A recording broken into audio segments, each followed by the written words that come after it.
ಗುಜರಾತಲ್ಲೆಲ್ಲ ನೋಡಿದ್ದೀರಾ, ಸುಮಾರು 50 ಕಿಲೋಮೀಟರ್ ಎಲ್ಲ ರೋಡ್ ಶೋ ಮಾಡಿದ್ರು.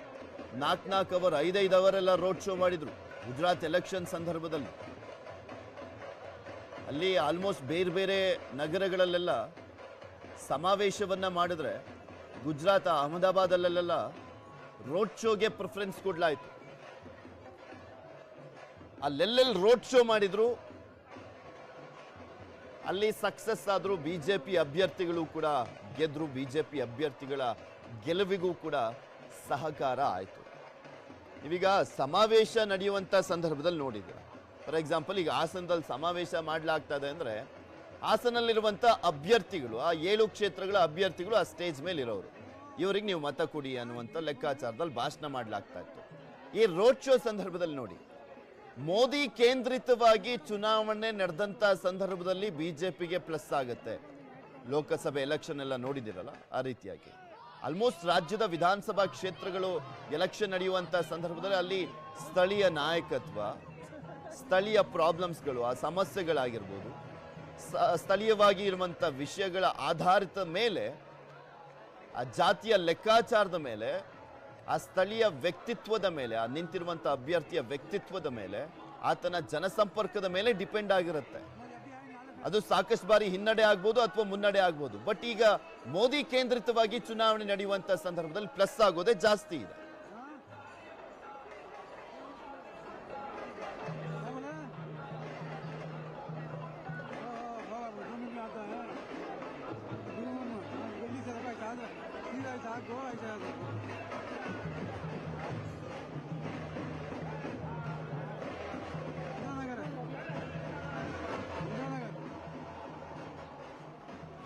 ದೃಶ್ಯಾವಳಿಗಳಲ್ಲಿ ತೋರಿಸ್ತಾ ಇದೀವಿ, ಗಮನಿಸಬಹುದು ನೀವು ರೋಡ್ ಶೋ ಯಾವ ರೀತಿಯಾಗಿ ಸಾಕ್ತಾ ಇದೆ ಅನ್ನುವಂಥದ್ದನ್ನ.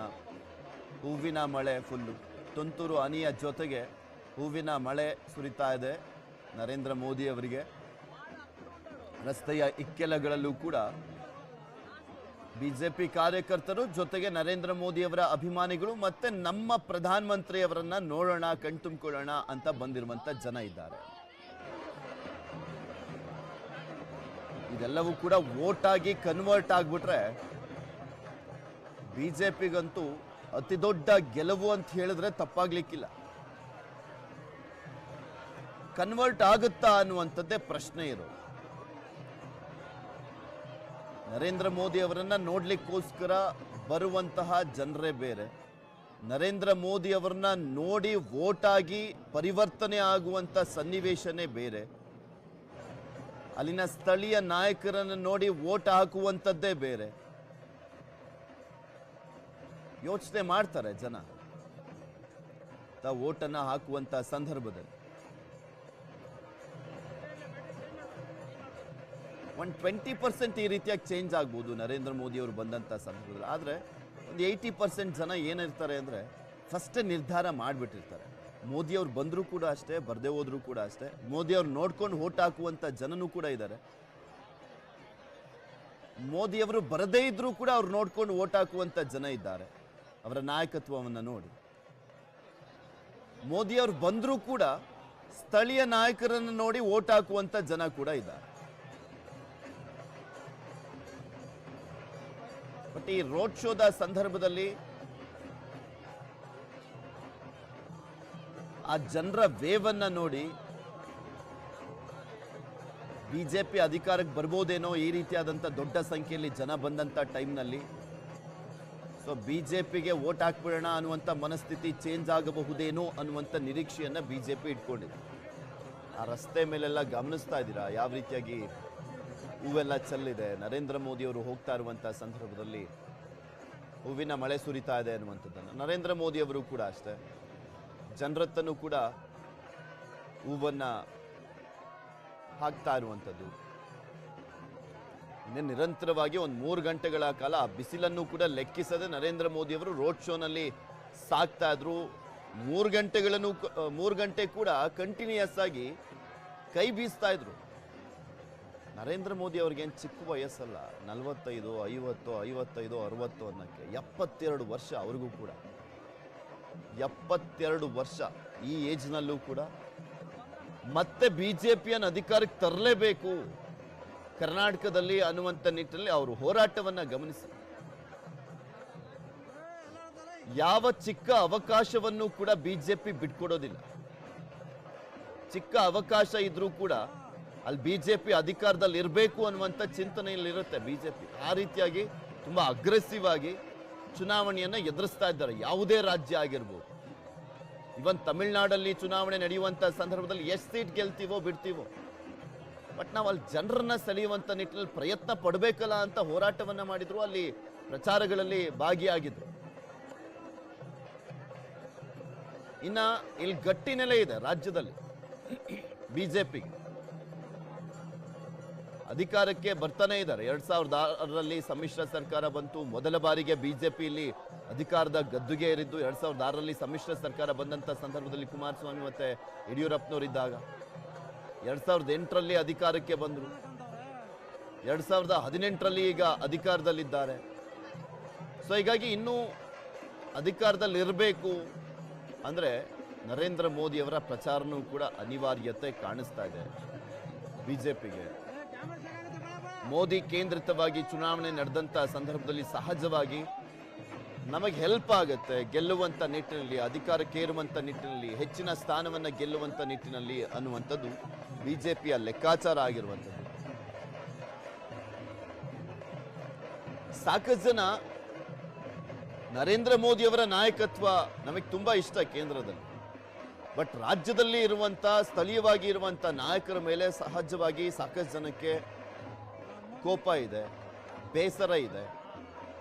ಸ್ಥಳೀಯವಾಗಿರುವಂತ ಕ್ಯಾಂಡಿಡೇಟೇ ಆಗಿರ್ಬೋದು, ಅವರ ಬಗ್ಗೆ ಬೇಸರ ಇರುತ್ತೆ, ಕೋಪ ಇರುತ್ತೆ. ಆ ವ್ಯಕ್ತಿ ಸರಿ ಇಲ್ಲ, ಆ ಅಭ್ಯರ್ಥಿ ಸರಿ ಇಲ್ಲ ಅನ್ನುವಂತ ನಿರ್ಧಾರಗಳನ್ನ ಕೂಡ ಮಾಡಿರ್ತಾರೆ.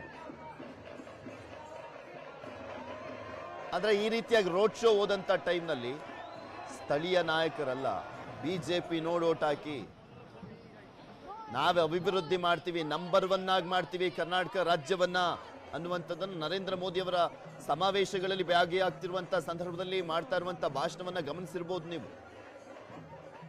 ಡಬಲ್ ಇಂಜಿನ್ ಸರ್ಕಾರ, ನಂಬರ್ 1 ಮಾಡ್ತೀವಿ ಕರ್ನಾಟಕ ರಾಜ್ಯವನ್ನ ಅನ್ನುವಂಥದ್ದನ್ನ ಸಾರಿ ಸಾರಿ ಹೇಳ್ತಾ ಇದ್ದಾರೆ. ನಾನಿದ್ದೀನಿ, ಕರ್ನಾಟಕವನ್ನ ನಾವು ಅಭಿವೃದ್ಧಿಯತ್ತ ಕೊಂಡೊಯ್ತೀವಿ, ನನ್ನ ಮೇಲೆ ಭರವಸೆ ಇಡಿ ಅನ್ನುವಂಥ ರೀತಿಯಲ್ಲಿ ನರೇಂದ್ರ ಮೋದಿಯವರು ಪ್ರಚಾರದಲ್ಲಿ ಭಾಗಿಯಾಗ್ತಾ ಮಾತನಾಡ್ತಾ ಇರೋದು. ಅಂದ್ರೆ ಅವ್ರಿಗೂ ಕೂಡ ಗೊತ್ತಿದೆ, ಸ್ಥಳೀಯವಾಗಿ ಈಗ ಒಬ್ರು ಮಾಸ್ ಲೀಡರ್ ಇಲ್ಲ, ಯಡಿಯೂರಪ್ಪನವರಿದ್ರು. ಬಟ್ ಯಡಿಯೂರಪ್ಪನವ್ರಿಗೆ ಕ್ಯಾಪ್ಟನ್ ಅಲ್ಲ, ಕೋಚ್ ಆಗಿರೋದು. ಕ್ಯಾಪ್ಟನ್ ಆದ್ರೆ ಬೇರೆ, ಕೋಚ್ ಆದ್ರೇನೆ ಬೇರೆ. ಜನರು ಎಷ್ಟು ಮಟ್ಟಿಗೆ ಕೋಚ್ಗೆ ಬೆಲೆ ಕೊಡ್ತಾರೆ, ಕ್ಯಾಪ್ಟನ್ಗೆ ಬೆಲೆ ಕೊಡ್ತಾರೆ ಅನ್ನುವಂಥದ್ದನ್ನು ನೋಡಿದ್ದೀವಿ ಮತ ಹಾಕುವಂತ ಸಂದರ್ಭದಲ್ಲಿ. ಸೊ ಹೀಗಾಗಿ ರಾಜ್ಯದಲ್ಲಿ ಯಡಿಯೂರಪ್ಪನವರ ನಾಯಕತ್ವ ಇಲ್ಲದಿರುವಂತ ಸಂದರ್ಭದಲ್ಲಿ ಬೊಮ್ಮಾಯಿ ಅವರನ್ನ ಎಷ್ಟು ಮಟ್ಟಿಗೆ ಒಪ್ಕೊಂಡಿದ್ದಾರೆ ಅಂತ ನೋಡಿದ್ದೀವಿ ಜನನನ್ನ. ಸಾಕಷ್ಟು ಚುನಾವಣೆ ನಡೆದಂತ ಸಂದರ್ಭದಲ್ಲಿ ಬಿಜೆಪಿ ಹೀನಾಯವಾಗಿ ಸೋತಿರುವಂತದ್ದನ್ನ ಕೂಡ ನೋಡಿದ್ದೀವಿ. ಸೊ ಹೀಗಾಗಿ ಇವರ ನಾಯಕತ್ವ ನಂಬ್ಕೊಂಡ್ರೆ ಇದ್ರೆ ಆಗಲ್ಲ, ನಾನು ಅಖಾಡಕ್ಕೆ ಇಳಿಲೇಬೇಕು, ಹಂಗಿದ್ರೇನೆ ಜನ ನಮ್ಮನ್ನು ಒಪ್ಕೊಳ್ತಾರೆ ಅನ್ನುವಂಥ ರೀತಿಯಲ್ಲಿ ನರೇಂದ್ರ ಮೋದಿ ಅವರು ಪ್ರಚಾರದಲ್ಲಿ ಭಾಗಿಯಾಗ್ತಿದ್ದಾರೆ. ನಿರಂತರವಾಗಿ ಪ್ರಚಾರದಲ್ಲಿ ಭಾಗಿಯಾಗ್ತಾ ಇರೋದು. ಈ 3 ದಿನಗಳಲ್ಲಿ 7 ಜಿಲ್ಲೆಯನ್ನ ಸುತ್ತಿದ್ದಾರೆ ನರೇಂದ್ರ ಮೋದಿ ಅವರು. 7 ಜಿಲ್ಲೆಗಳಲ್ಲಿ ಪ್ರಚಾರದಲ್ಲಿ ಸಮಾವೇಶದಲ್ಲೆಲ್ಲ ಭಾಗಿಯಾಗಿದ್ದಾರೆ. ಮೋದಿ ಮಿಂಚಿನ ಸಂಚಲನ ಇದೆ ರಾಜ್ಯದಲ್ಲಿ ಕೊನೆಯ ದಿನಗಳಲ್ಲಿ. ಯಾಕೆಂದ್ರೆ ಈಗ ಕಾಂಗ್ರೆಸ್ಸೇ ಬಂದ್ಬಿಡುತ್ತೆ, ಬಿಜೆಪಿನೇ ಬಂದ್ಬಿಡುತ್ತೆ ಅನ್ನುವಂಥ ಸ್ಥಿತಿ ಇಲ್ಲ.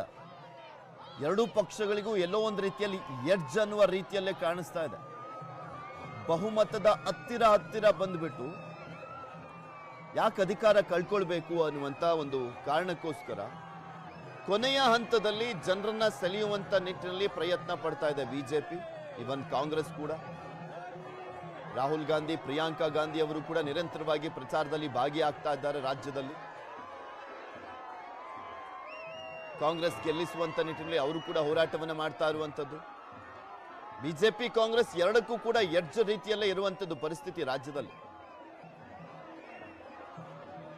ಆಮೇಲೆ ಕೊನೆ ಹಂತದಲ್ಲೇ ಯಾಕಪ್ಪ ಈ ರೋಡ್ ಶೋಗಳು ಸಮಾವೇಶಗಳು ಅಂತ ನೋಡೋದಾದ್ರೆ, ಈಗ ಮುಂಚೆನೇ ಈಗ ಮಂಡ್ಯದಲ್ಲಿ ಒಂದು ಬೆಂಗಳೂರು ಮೈಸೂರು ಎಕ್ಸ್ಪ್ರೆಸ್ ವೇ ಉದ್ಘಾಟನೆ ಆಯಿತು, ಅಲ್ಲಿ ರೋಡ್ ಶೋವನ್ನ ಮಾಡಿದ್ರು. ಬಟ್ ಅದನ್ನು ಸಸ್ಟೈನ್ ಮಾಡಬೇಕಲ್ಲ, ಜನರ ಮನಸ್ಸಲ್ಲೇ ಉಳ್ಕೊಳ್ಬೇಕಲ್ಲ. 25 ದಿನ 1 ತಿಂಗಳವರೆಗೂ ಕೂಡ ಅದು ಮಾಡಾದ ನಂತರ ಜನರ ಮನಸ್ಸಲ್ಲಿ ಇರೋದಿಲ್ಲ. ಅದಕ್ಕೆ ಕೊನೆಯ ಹಂತದಲ್ಲಿ ಈ ರೀತಿಯಾಗಿ ಕಾರ್ಯಕ್ರಮಗಳನ್ನ ಇಟ್ಕೊಳ್ಳಾಗುತ್ತೆ.